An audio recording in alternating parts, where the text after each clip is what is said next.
Hi everyone, my name is Shauna. Welcome back to my channel. In today's video, I'm going to be giving you my June TBR. So to start off, I do have a book that I'm almost finished. It's like end of May when I film this, so I'll be taking it into June and finishing it within the first couple days. I'll go through my two books for my book club, so Buzzwordathon I participate in, as well as a book club that I do with my friends. I'll go through my fiction books and then my nonfiction books to close out my TBR for this month.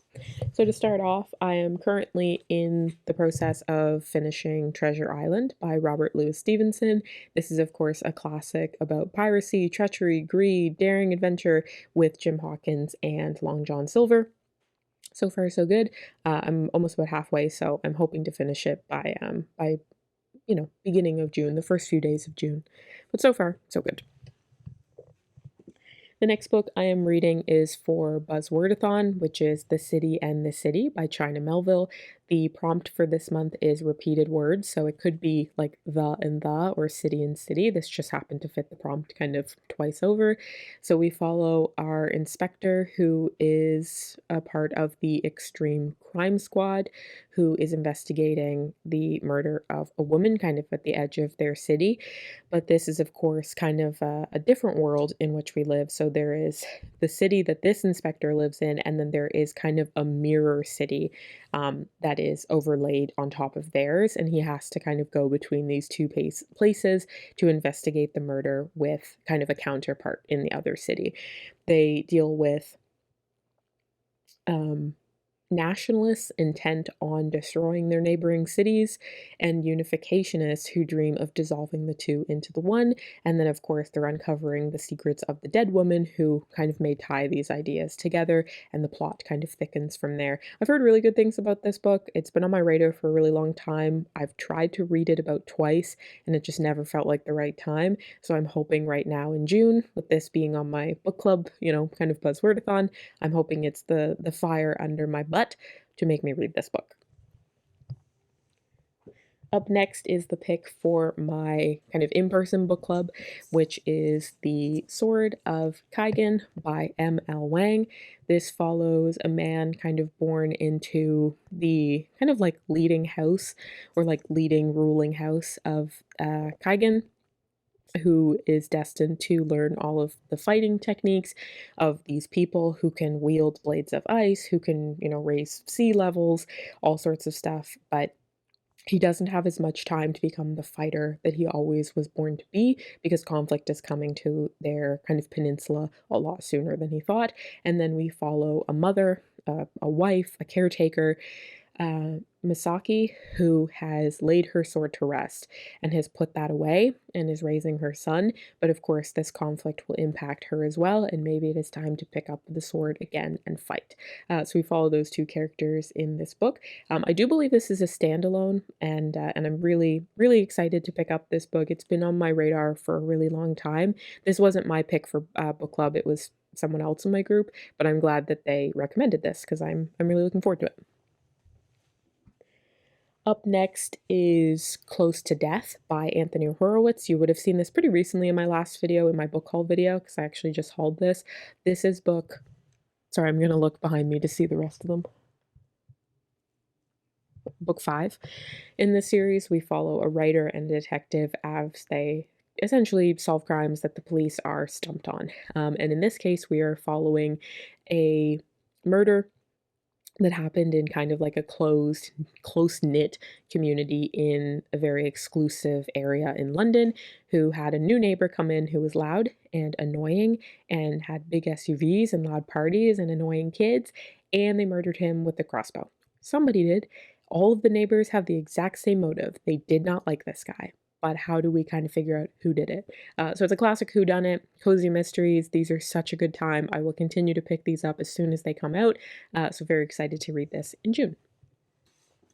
And to continue on the thread of cozy mysteries, I will go with one that I don't physically own. I usually just listen to the audiobooks for this, which is The Queen of Poisons by Robert Thorogood, which is book 3 in the Marlowe Murder Club series. So we follow Judith, Susie, and Bex, who are a collection of women in this community who are civilian advisors to the police. You know, when you're trying to like find roundabout ways for civilians to solve crimes and not have weird legality of that, they call them civilian advisors.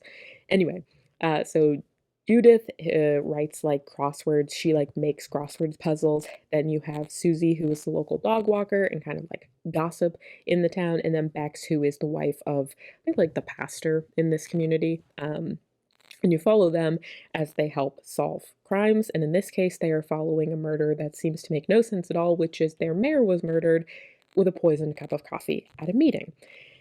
He seemed like a lovable guy. We have no idea why anyone would want to murder him. So they're stumped and they're trying to solve the mystery. So I'm excited for that, and I'm keeping the like cozy mystery vibes going in June, which doesn't seem like the right time, but it's always the right time for a cozy mystery. To continue with the fiction and round out with the last two here, I am reading Spy X Family Volume 11 by Tetsuya Endo. This, of course, is about our lovely, wacky, beautiful family, the Foragers. Lloyd is a spy. Yor is the wife, who is an assassin, and Anya is the daughter, who is a telepath, with their dog Bond, who of course can see the future.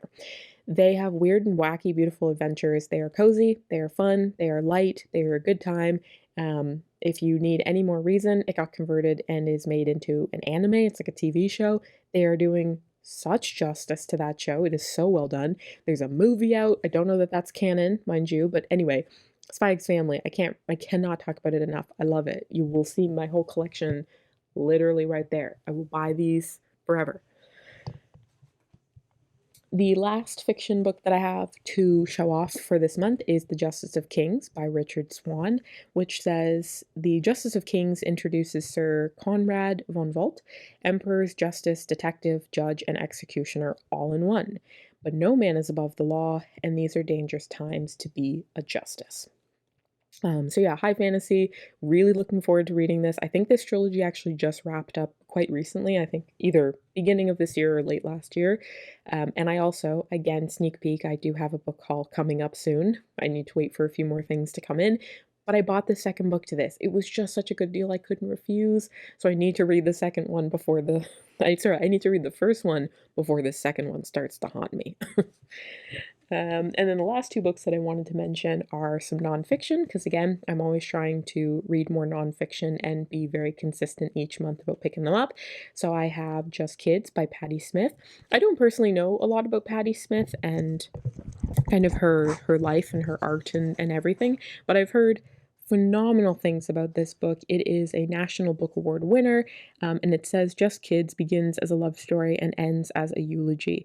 It serves as a salute to New York City during the late 1960s and 70s, and to its rich and poor, its hustlers and hellions. A true fable, it is a portrait of two young artists' ascent and prelude to fame. Very excited to pick this up. I'm looking forward to it. And the last one that I have, and I will open my e-reader so I can remember the full name of it. Give me a moment. Is The Northwest is Our Mother, which is by Jean Tellett. Jean Tellett. So it's the story of Louis Riel's people and the Métis Nation here in Canada. So there is a missing chapter in the narrative of Indigenous peoples in Canada, the story of the Métis Nation, a new Indigenous peoples descended from both First Nations and Europeans.